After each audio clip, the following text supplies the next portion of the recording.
ईश्वर को। ये चाय है, यम बीज है इसमें, यम यमराज बीज है, चा और या है इसमें, चा उसमें है हकार, हृदय को प्रकाशित करने वाला बीज हकार है। हकार जो है हृदय को प्रकाशित करने वाला ज्ञान बीज है, हकार चा। भगवान की जय। ईश्वर को हम चाहते हैं, भगवान को हम चाहते हैं, इसमें चाह है।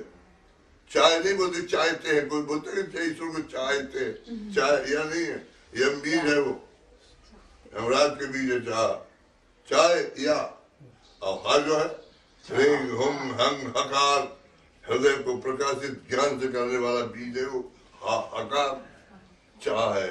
इसलिए ईश्वर की चाह बनी रहना चाहिए। हाँ, क्या कह रहे थे आप? बातें क्यों उभर आती हैं, असत्य कर्म में क्यों परिवर्तित हो जाती हैं?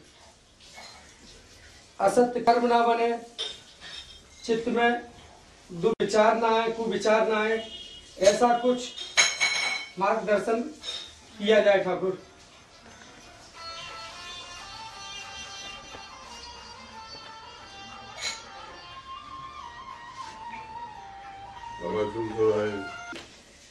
एक गाय और खरीद कर बढ़िया अच्छा खूंटा डाल के अपने यहाँ, तो उस गाय को बांध दीजिए। जितना अच्छा से अच्छा भोजन करा सकते हैं गाय को कराइए, अच्छे से अच्छे रखिए उसको। बहुत जिस समय भी खूंटा से आप छोड़ेंगे गाय, वो गाय जाकर उसी खूंटा में बन जाएगी जिसमें बंधी थी। भले आपने खरीदा हो, भले अच्छा खिलाते रहे हो, लेकिन जब इतनी छोटी बच्ची थी, वो बच्चिया थी, तब से पलते पलते आज वो बड़ी गाय हो गई। आप उसको खरीद के लाके अपने खूंटा में बांध दिया। जैसे उस खूंटे से छूटेगी गाय, उसी खूंटे में जहां बनने का अभ्यास है जीवन में, वही जाके पुनः बन जाएगी।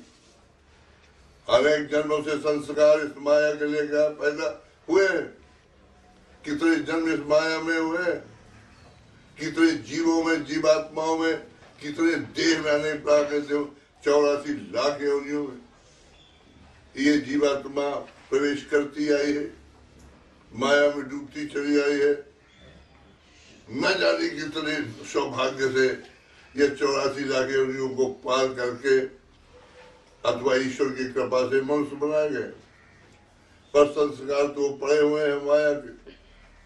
माया के संस्कार होने के कारण दूसरी चीज, जब से पैदा हम लोग हुए गृहस्थ जीवन में ही, जहां भी पैदा हुए, हम उसी वातावरण में पले हुए हैं जहां माया में डूबे हुए लोग हैं, असत विचार में डूबे हुए लोग हैं, असत कर्मों में डूबे हुए लोग हैं, झूठे लोग हैं। उसी वातावरण में निरंतर हम अपने जीवन को व्यतीत कर रहे हैं और उनके सबके संस्कार हमारे ऊपर पड़े हुए हैं। हमको सत्संग करना नहीं, साधु संत के पास जाना नहीं, महापुरुषों के पास जाना नहीं, सत्य के संग जब नहीं करेंगे, कुसंग के वातावरण में रहेंगे, कुसंग का प्रभाव हमारे जीवन में पड़ेगा और वही विचार हमारे पैदा होंगे। और जब विचार खराब पैदा होंगे, बिना विचार की दुनिया में कोई कर्म बनता नहीं है।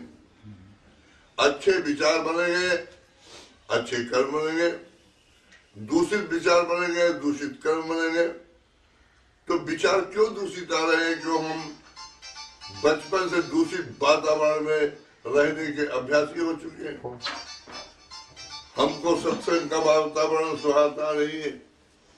स्वयं को देखा जाए, देखिए, हम आप अपने को देखें और जाएं और देखें क्या हम सत्संग में रहते हैं, सत्संग में क्या हम जाते हैं, क्या महापुरुषों के साथ में रहते हैं, दिव्य आत्माओं के साथ में रहते हैं, क्या महात्माओं का साथ करते हैं, ऋषि मुनियों का क्या साथ करते हैं, या जहाँ रहते हैं वहाँ जहाँ अच्छा वातावरण सत्संग का हो रहा हो, क्या वहाँ जाते हैं? नहीं, सुबह से रात तक दूषित वातावरण में रहते हैं, दूषित विचारों के लोग में रहते हैं, असत्य भाषण करने वालों के साथ में रहते हैं, असत कर्म करने वालों के साथ में रहते हैं।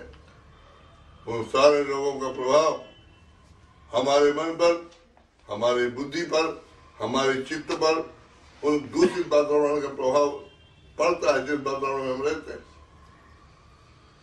कोई चोर के साथ में रहना शुरू करेगा, एक न दिन चोरी करेगा।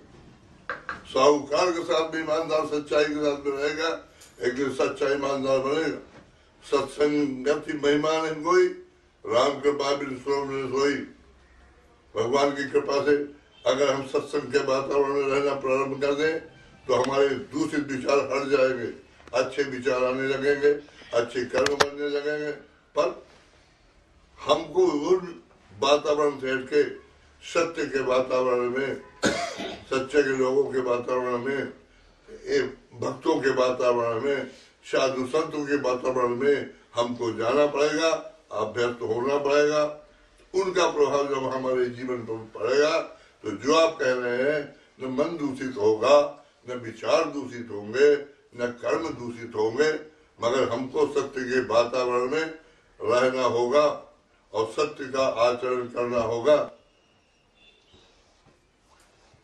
कहिए, बोलो गुरुदेव भगवान की जय।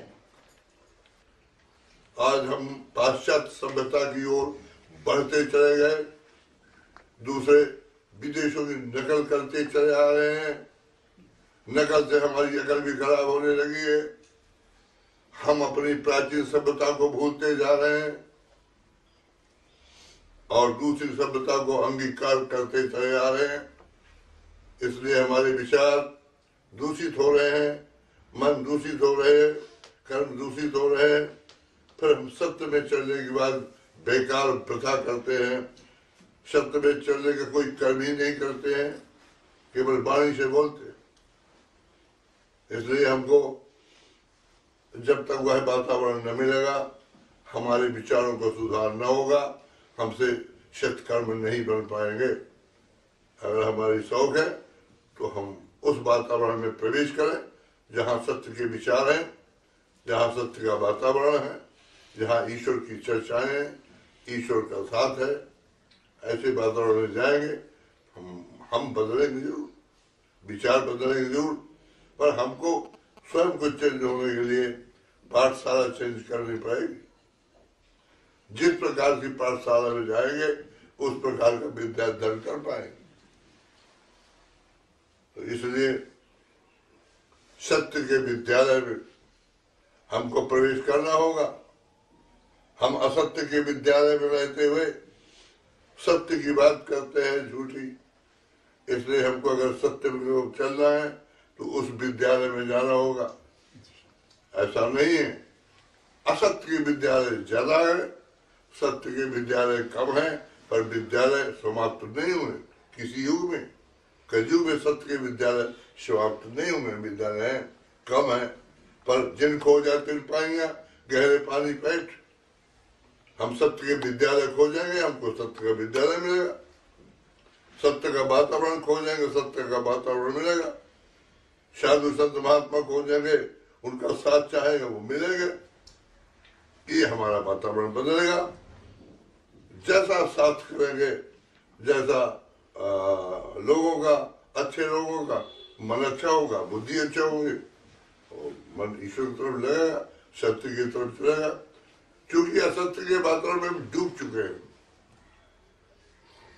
जब तक उससे निकल करके उस वातावरण में जाएंगे तब तक विचार ही सत्य में उठेगा, सत्य में चलना तो दूर रहा। इसलिए हमारे विचार तो यह है कि अपने विचारों को सत्य में बदलना चाहिए, अपने कर्म को सत्य में बदलना चाहिए, अपने मन और बुद्धि को सत्य में बदलना चाहिए। उसके लिए सत्संग ही आवश्यक है, सत्संग करना आवश्यक है, तभी बदलाव आ सकता है।